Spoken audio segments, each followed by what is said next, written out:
Hi guys, in today's video I want to share with you the process of creating my new gouache painting dedicated to Princess Diana and talk about managing eating disorders.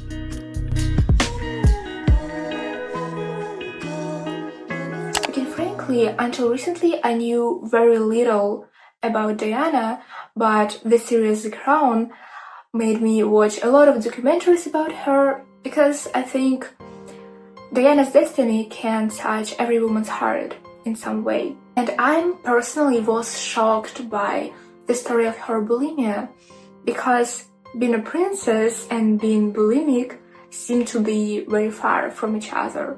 Let's talk a little about the gouache painting we are working on in this video. When an idea to create an illustration about Diana came to my mind, it was obvious that it should look controversial, like Diana's life was.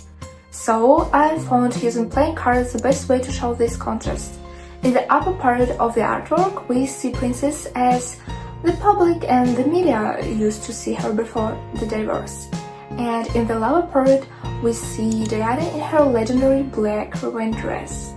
Diana's story shows that it doesn't matter if you're a princess or not, we are all equal in the face of mental and particularly eating disorders. So in this video, I want to bring my personal story up a little bit because I faced with the same disorder as our main character and tell you about changes I made in my life recently that made my relationships with food more balanced and peaceful.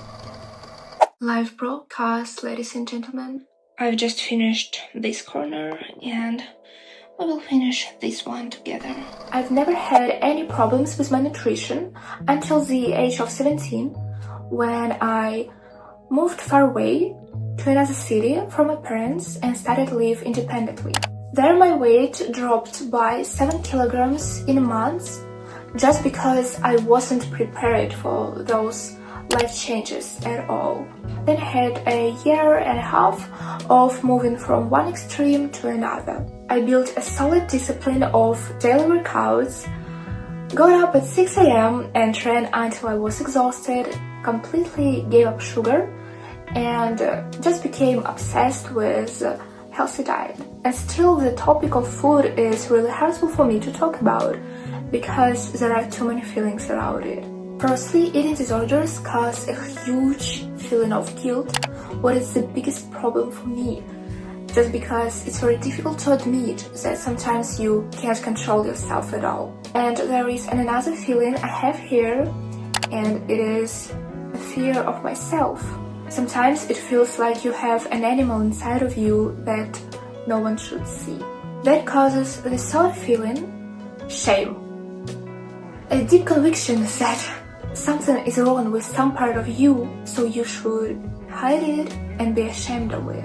We can also add a lot of anger towards yourself and everyone around, and a lot of other emotions that make us stress out. Okay, this one is ready too, as well as this one. I know that as details of playing card, these flowers should look the same way, and honestly they aren't, but it's traditional art, so it's okay.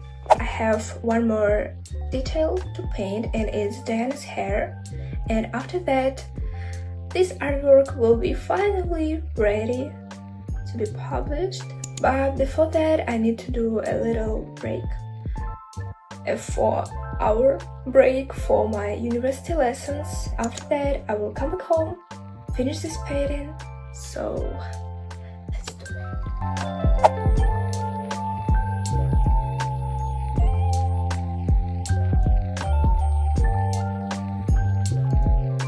In my personal case, I faced not so much with overeating, but with compulsive desire to eat. Compulsions that include overeating are impossible to control. This information is scientific, so you can read about it in the internet.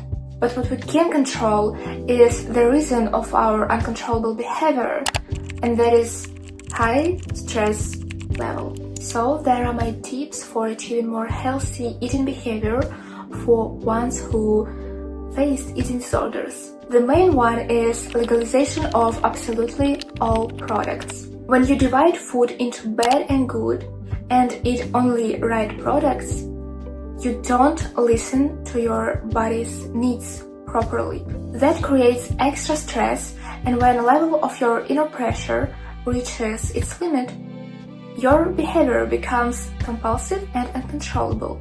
So everything you will think about in the evening after a busy day is food that has a minus sign in your mind.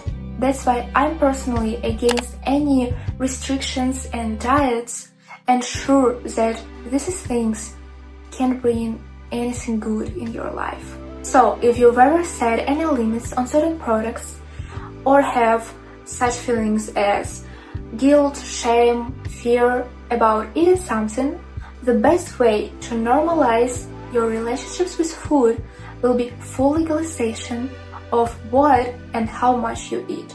This step can be not just challenging but incredibly frightening and requires a lot of courage. I think I'm not the only one who believes that if I don't control myself in food, it will 100% lead to a disaster.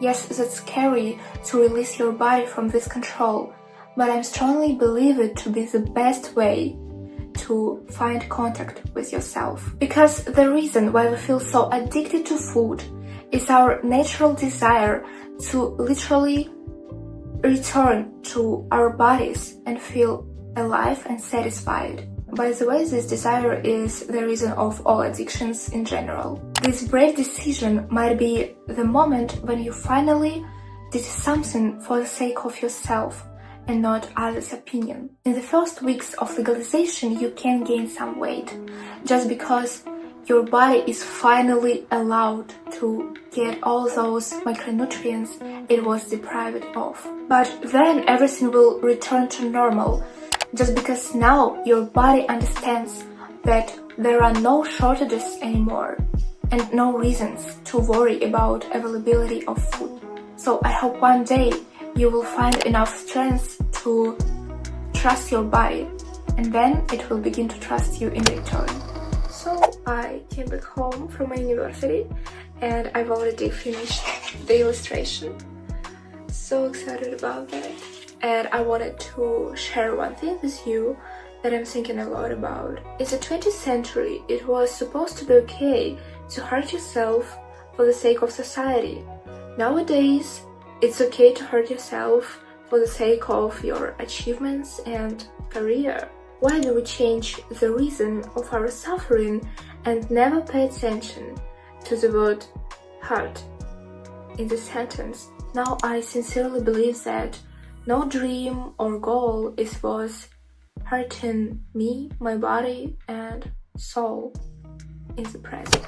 When you've gone through legalization stage, your stress level will become significantly lower. And of course we have many other sources of stress, and making deal with them depends on your psychological work on yourself. And that is what my channel and art generally about. Today I want to share with you one but very important thought about putting yourself as the main priority in your life, and it is the ability to forgive yourself. I suppose if you want to do something, the first thing you should do is to forgive yourself in the case if something will go wrong. And if you feel that you won't be able to do that, something is already wrong with your plans, because it's a sign of putting something from the outside world above yourself. This pattern is quite neurotic. I've told about neuroticism and the way it forms in my previous video. And don't you see it as a betrayal of yourself? Your inner core feels your depreciation of it very clearly, and it has no sense to ignore all those unreasonable fears and shame you have every day. Because sooner or later, your body will do something, overeat for instance, to get rid of all this pain you make it feel by prioritizing something but not yourself. To summarize everything I said today, I would emphasize the fact that stress makes you lose contact with your body, what becomes the reason of misunderstanding your needs and your compulsive behavior.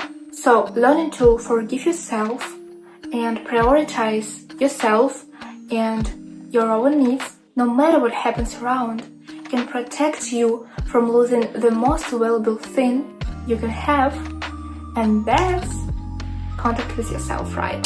Of course, this path is very long and full of challenges, so I invite you to explore it with me on my channel. The original gouache artwork we painted today is available for $20, so you can find all my links in the description box. And thank you so much for watching this video. I'm so grateful for the time and attention you gave me.